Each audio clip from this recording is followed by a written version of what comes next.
How'd you get into motocross? So Matt, my mum and dad, they love dirt bikes. They used to trail ride, not professionally, they didn't even race. But when I was 5, they took me to the local club. From there we went and won our first Australian Championship at 12, and 5 Australian Championships later I turned pro, and I'm 34 years old and we're still doing it. So Matt, how'd you get into cycling? So I come from cycling, family. My grandfather was an Australian champion, Commonwealth Games champion back in the 30s and 40s. Awesome. And my uncle also was a professional cyclist in the 70s. So I got introduced to it quite late. I was about 15 at the time.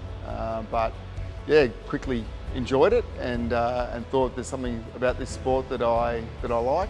Went overseas when I was 18 and then turned professional when I was 21 and was overseas until close to 40 years old. So yeah, it's been a long journey. Yeah. How was the transition? We're trying to find your way through the sport when you first went overseas. So Matt, if you picture a 20-year-old kid with 2 gear bags rocking up to the Amsterdam airport, trying to make his way to little town Lommel in Belgium, yeah, it was an experience, that's for sure. So went to Eindhoven train station. My manager was the Finnish guy, so our whole team was from Finland. Not to mention here in Australia, we have never even heard a Finnish person speak their own language. So that was a very, very difficult transition for me as a young guy coming from Australia, sunny, sitting in a van with guys speaking Finnish. And I guess the most difficult point for me was I'm still riding a motorbike, but the living was just completely different. The food that they eat, great food, but just completely different to us. So it took me a while to get on my feet, work out my program, but riding in the snow. I'm from Cairns, man, so as you probably experienced over there, it rains a lot and it's cold, definitely around Belgium where I lived.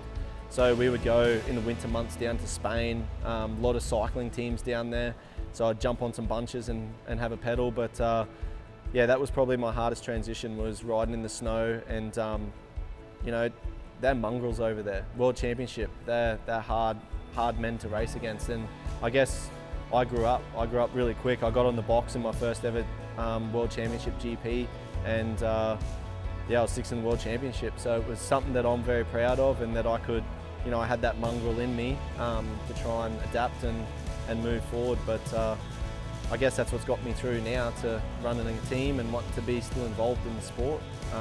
Hopefully I can guide some young guys to get a bit of mongrel about them as well.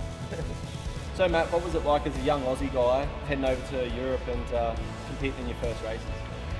Pretty daunting. So I was in a French team. Everyone only spoke French, and you're doing races that you'd only seen on TV, racing your heroes. So it was pretty daunting. It was a bit of a sink or swim kind of feeling, and certainly struggled in the first 6 months.